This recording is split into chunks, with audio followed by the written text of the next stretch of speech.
Cookies. Who doesn't love cookies? I know I certainly do, but the process of making them can be a process, to say the least. But as I've been looking to get more acquainted with my kitchen so I can, eat, I figured the first thing I learned how to make is a simple recipe for peanut butter cookies. And today, I would like to share that recipe with you. This isn't my own recipe, mind you. This is something you can easily find on the side of the jar, but a step-by-step guide never hurt anyone, now did it? A couple things I'd like to go over before we get started. First, these are specifically peanut butter cookies, so if you're allergic to nuts, I'd recommend staying clear of these. And second, we will be using the oven for this one, and ovens have a tendency to get quite hot-tempered. They mean well, truly they do, but they're best tended to by an adult. So, with all that out of the way, how's about we make some cookies? Now, a batch of cookies from this recipe only requires 3 ingredients: an egg, some sugar, and of course, peanut butter. You'll also need a mixing bowl for putting everything together, a mixing spoon to mix everything with, and 2 measuring cups, 1 full cup and 1 half cup.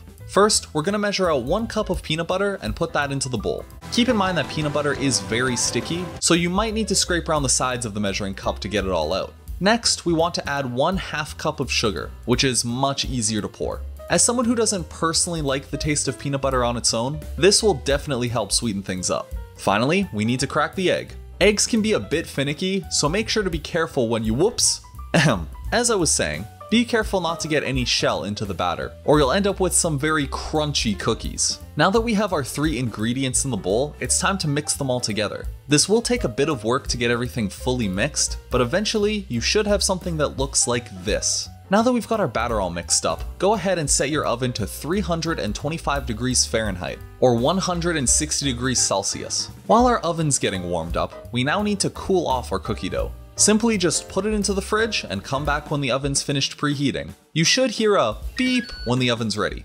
Ah, perfect. Our cookie dough is now hardened a little, which will make this next step far easier. You see, the next thing we want to do is to roll the dough into little balls to be placed on a tray. The dough would have been way too sticky in order to do this properly before, but now, well, it's still sticky, but it's much more manageable. Roll them into a ball about this big and then place them on your cookie sheet. But be sure to put some parchment paper down first, or else your cookies might stick to the sheet, and that's no fun. This recipe will typically give you about 8 to 10 cookies depending on how big you make them. Once you've got your balls in order, take a fork and gently press down on the tops of them. Not too hard, but just hard enough to make little indents on them. After that's all done, grab yourself some oven mitts and place your cookies in the oven. If you can't find any oven mitts, ask an adult to help you. The recipe says to bake for 20 minutes, so be sure to set an alarm so you know when they're done.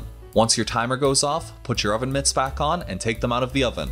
If they still don't seem finished, place them back in the oven and wait for them to turn a golden brown sort of color. All you have to do now is let them sit for a few minutes to cool, and there you go. You've made your very own peanut butter cookies. All that's left to do now is enjoy them, preferably with a friend.